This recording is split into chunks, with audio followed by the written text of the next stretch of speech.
187 years ago, the creation of what we call Melbourne destroyed the boundaries between Wurundjeri and Boon Wurrung. So I'd like to begin by proudly acknowledging both peoples of the Kulin Nation as the traditional custodians of the land on which I'm presenting from today, and pay my respects to their elders past and present.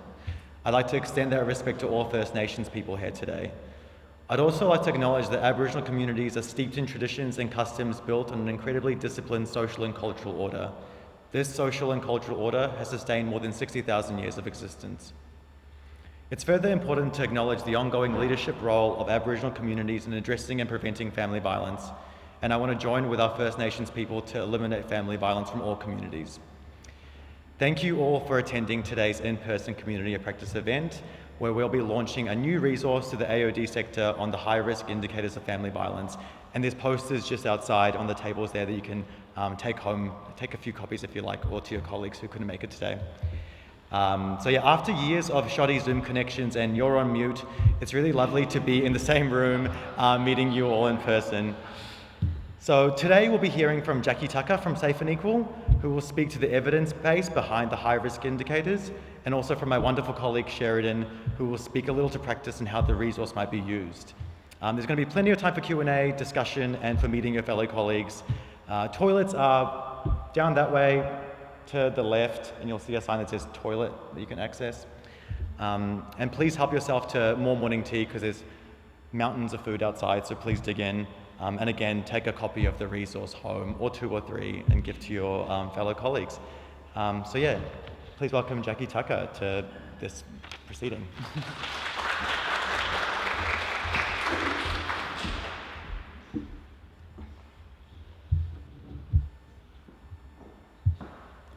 I would also like to acknowledge that I'm meeting on the lands of the Kulin Nation, pay my respect to the First People, acknowledge the loss of land and culture, knowing the consequences for people, communities and nations. I pay my respect to elders past and present, and also acknowledge that sovereignty over this land was never ceded. I thought I'd have a bit of a conversation, or maybe me have a conversation with myself, and stand here. But I was particularly, that, not this. Okay. Okay, right. I'm particularly interested in, one of the interests I have is around the term expert, or how we describe our expertise. I know I'm absolutely in a room full of professionals who have expertise in many things. I do not. I have a few things I'm an expert in. I think I know everything, but that's another story, if you know me. But when we're talking about mastery, and I think it's really evident, if you look at the MARAM guidelines and tools that we have a look at, we see 1,000 pages of written work. To explain to what an expert in risk assessment would tell you would explain to you probably less than 1,000 pages of words. One of the reasons why, in the reflection of being one of the people that were involved in consultations around MARAM victim survivor guides, and even had input in some of the perpetrator guides as the statewide coordinator of RAMP, is the difficulty it is to put our expertise and try to explain it. So I went and did a bit of study about what is it. And then it was sort of saying, well, think about it, your expertise in our profession, the same way you might when you're, sort of learning violin. It takes practice. When you arrive at a master of violin, it's intuitive, not even sometimes unconscious in the way that you play the music. Another person brought up, and another way that could explain it is in my name. We travel with it as we develop our professional lives. In 30 years of experience in family line service, I've probably forgotten more than I want to now, because I don't do direct service anymore. But it's in some way I'm connected with the idea that as we practice our profession, our skills, that we develop an expertise that is hard to explain to a new practitioner. It's very to explain sometimes what we feel is innate. You know, I couldn't count how many phone calls or how many clients I've spoken to over the years. But I know that if I was in a room and I spoke to someone and did an assessment, that it would, most of that would just come back to me. Because each one of you do assessments for different types of assessments, but it's the way the person presents, it's the way they're talking. I can tell the person's fear by just two words of that person's time. You know, those things are things that we develop over time. So I was sort of wanting to talk about that now because what we don't expect people outside of family violence services to be experts of family violence risk assessment. What we expect is that you understand it's a conscious process. I used to always say as a manager, I've been a manager for a while, I was a family violence senior manager at West for 10 years. It's always said I saw the extended workers who were unconsciously called. I didn't know why that would do something. And I didn't understand such a rule and sort of build the foundation of practice. And that's how we should treat the MARAM guides, the MARAM, the MARAM guides and the MARAM tools. Unfortunately, in today, we're trying to develop, I'm saying we're still maturing in how we use the MARAM tools. You've got to remember, when I first started in family violence in 91 at the crisis service, which is now Safe+Equal, I had a full page, a ruler, and a piece of pen. And that's how I do assistance. Now I have MARAM. I've got 15 pages, I know I'm counting. I've got so many pages of assessment that goes and says you've got to know everything from the first to make a very basic decision. What do I need to do today? I'm sorry, anyway, it's a real advocate for MARAM being 25 pages. It doesn't mean that the MARAM is not important. It means it should be what it is. Everybody forgets the word multi-agency. It's forgotten after. It's forgotten. The MARAM is a development of a risk assessment over time in partnership with many people. I'm having an example equally in my own sector than I am having with anybody else that is around and say it's a development from the start to the beginning. Who is identified to risk will write the things they know at that time. Then it goes on. And eventually it will come up here at serious risk to a specialist family violence practitioner who then should have the expertise and those assessments around what is necessary. But it started way down here. We could have started in a crash. That's the way the system is built. Is that everybody is going to give their responsibility of identifying family violence as a responsibility of identifying and assessing family violence. And then is a responsibility of identifying, assessing, and managing. Just wanted to sort of express some little bits of frustrations with the current view of the world.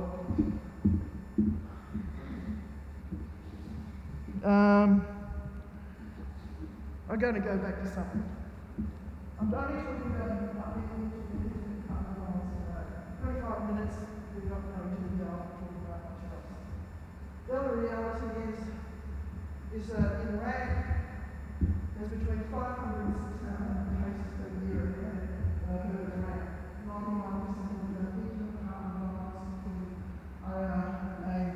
in a heterosexual partnership where the male is the perpetrator and the female is the victim. There is 1% that are others all over the place. There's sorts of relationships, all sorts of genders over there, but 99%. It's a very small number, maybe 500 to 600.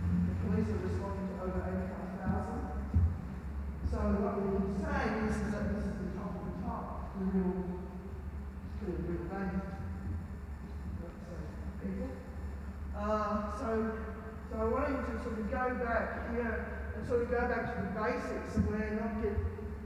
It's really important to understand the red flags. But it's in the context of the, shall I say, domestic violence, or for in America, in battling, that it's the sum of all past acts of violence and the promise of future violence.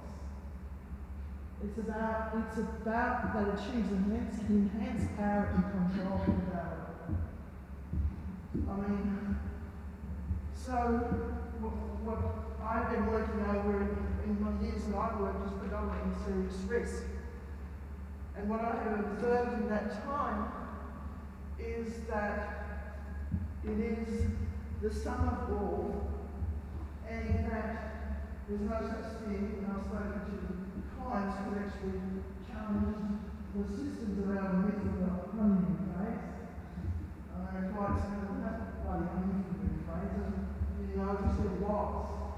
Because in a relationship, an intimate kind of relationship, there is violence, even when the violence is not happening. There's the threat. They know it could. So that the perpetrator only needs to be violent once in their lives to hold that person for the rest of that relationship.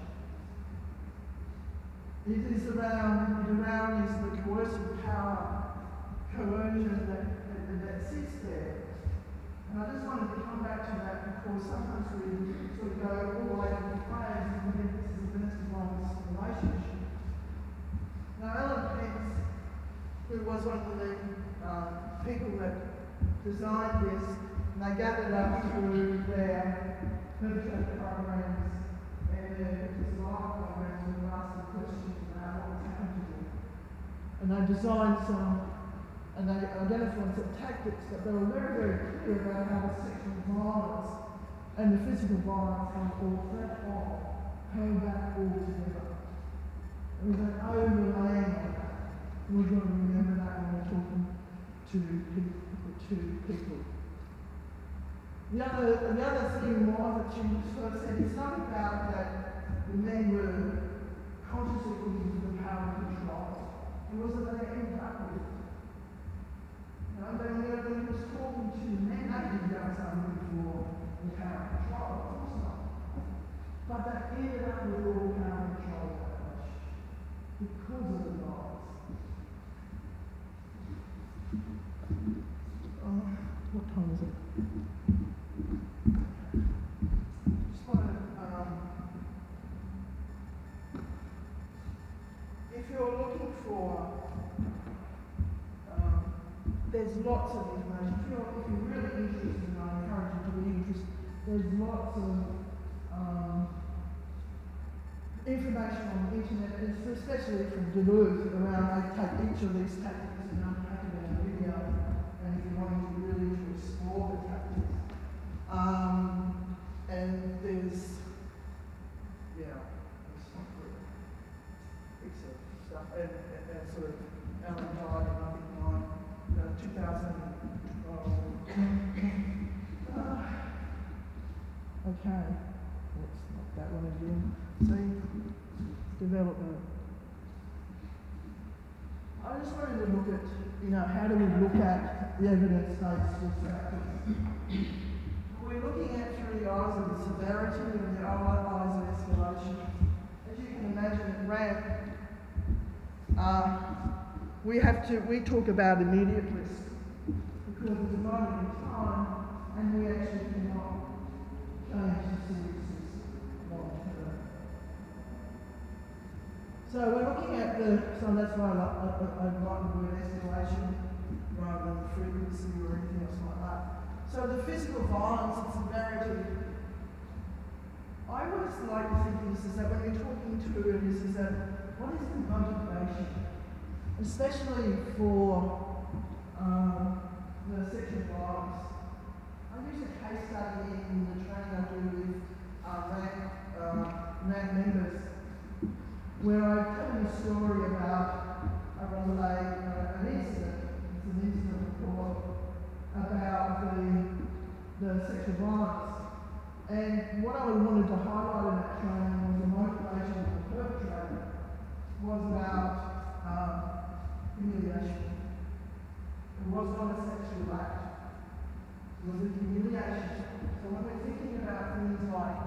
the physical violence and sexual violence specifically is the motivation. There's a study from the United States, I'm not talking about the United States, interviews with perpetrators who had killed and victim survivors who had recently, who had had near. What was clear is that they were able to describe that before the incident, the objectification and humiliation of them through in the relation of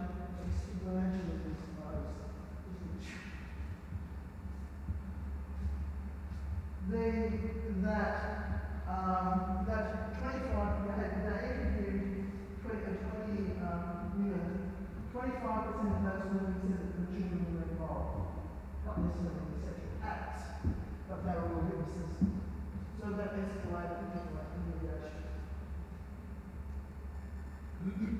including a third party being brought in and then blamed. So it's just sort of, it's a motivation that's really critical around looking at what was their motivation to do these acts. Strangulation, another thing, is one of those things, when I ask this strangulation in any narrative, when the narrative is true from the perpetrator, the narrative is from the victim survivor, I automatically go to film.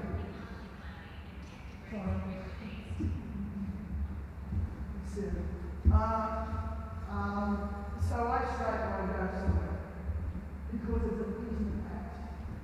When you're strangling somebody, you're very, very close. And it takes time, but not much time. It's a knowledge of how far you're thinking you might go. It happens too often. It probably is of a serious risk to end up the rack.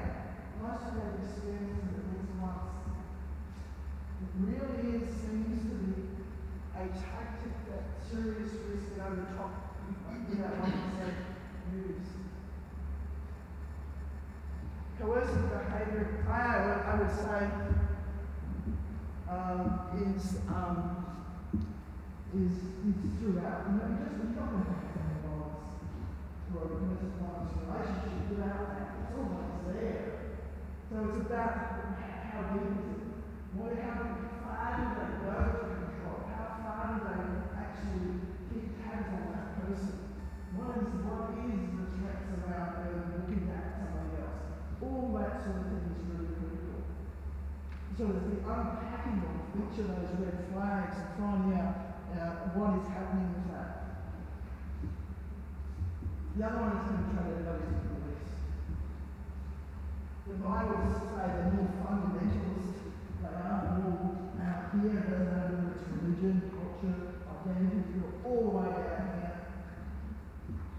You've got a reason, you've got an explanation. You've got to rely on like this. You've got to back up. You believe that the reason why you're the boss of the world and you do whatever you want for the children of your father. It's very important. And one of the roles that drug alcohol services, you're right about alcohol services when you're working with perpetrators, is having conversations that we find out is very critical. You want to know what his values are. You want to know how he abuse his children. Are they objectified? Are they hers or their mom? Are they possessions? It's really important is that somebody that target as children. There's all these sorts of things that we need to sort of think about. The thing that we're always waiting for, just wanted to, before I move on, the severity of sexual violence, you probably, the other kind of violence work, 99% of them will say sexual violence happens to everybody who's in an abusive relationship. Because nobody's taught it on. And for every single man and woman in the world, one of the only tools that women have for protection is sex. It distracts them, stops them going out on the road, stops them having an argument with kids, sex is used all the time by women for protection. It's a reality of the life. You don't have to be in a work war zone, you don't have to be in any other zone. If you're a woman, somewhere in your life you use sex as a protective mechanism because you think, oh shit, I'm in a situation I can't get myself out of. And I can tell you that in the women that you're probably working with more often than not. So it is really, really, really respectful about how we actually talk about sexual violence in the world.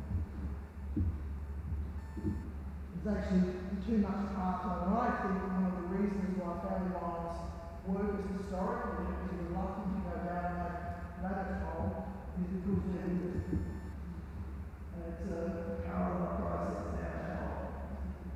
So I think there's a reason why they're particularly reluctant to go down that well. And we're still trying to get family violence practitioners to be okay about asking these questions and actually normalise it. We normalise violence.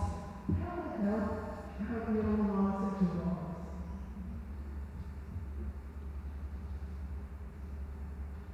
Alright, escalation. They're always actually looking for. We're not looking for patterns of escalation.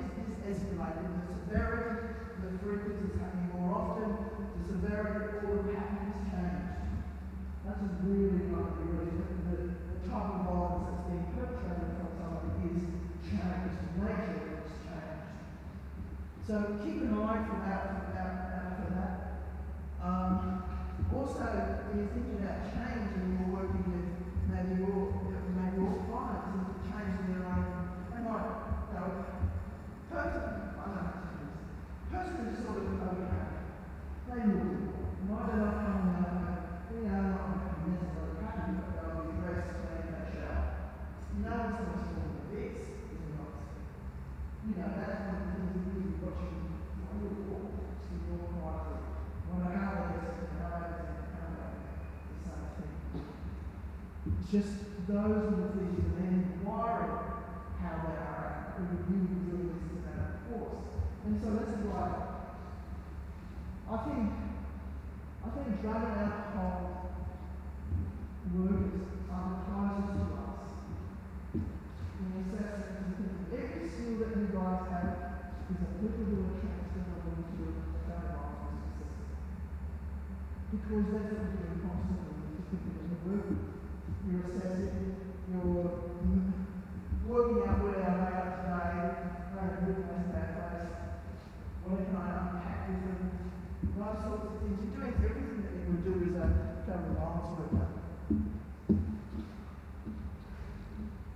And probably in some areas much better. But golly gosh,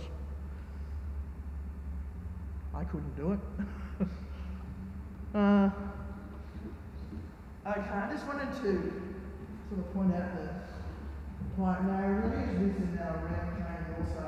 I'm trying to say that the structure of professional judgment is different for victim survivors and for perpetrators. What is it different? Well, I can tell you that if you're a family violence practitioner, one of the things that you're going to do is you're going to trust every victim survivor that's ever spoken to you. You also believe that they are, which they are, the most reliable source of risk-relevant information. They are partnering with assessment. What should you do? Perpetrator.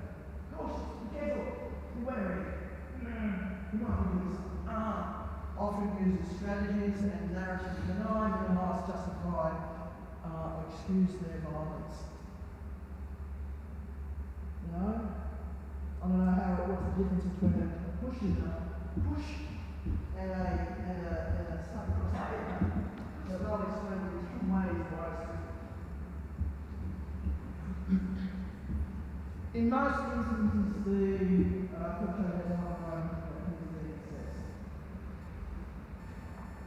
So we don't put the word, but it's a process different to the one that they're expecting. Even when they go to these programs, they're being saying we're assessing for readiness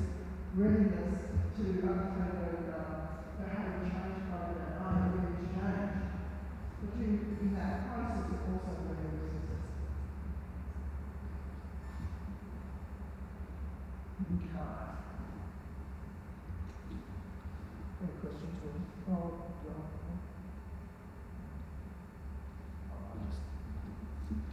Okay.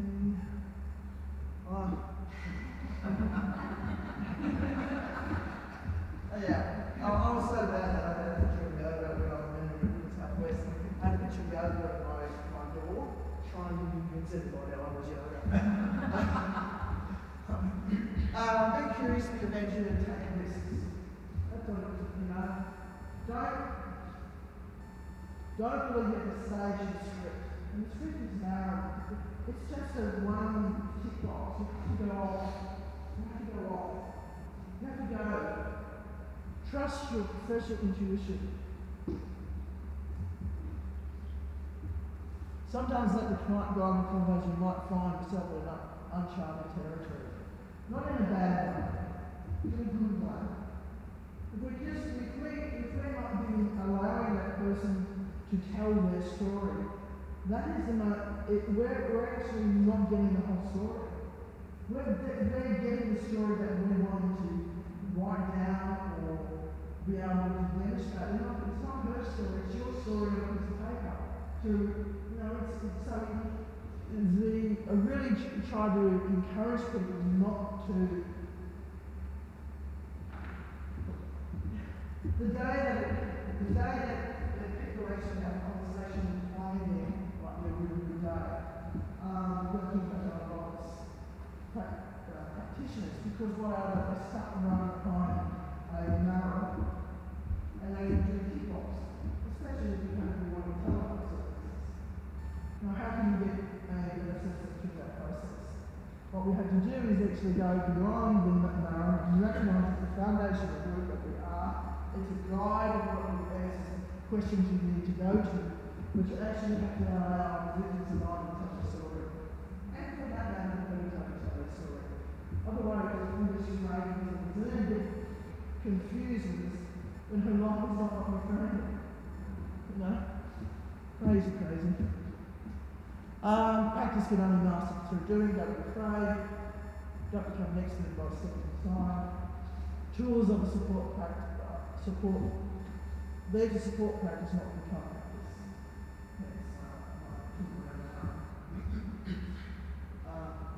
But now is critical down something that haven't really got to what we need to do. MARAM is something that I'm absolutely support. You know why I support it? Is because there's a whole system response. Everybody is responsible for the very least to identify family violence. What's going to happen? Everybody has a responsibility as a group across our system to identify, depending on what key you are, identify, assess, and manage. Isn't that fantastic?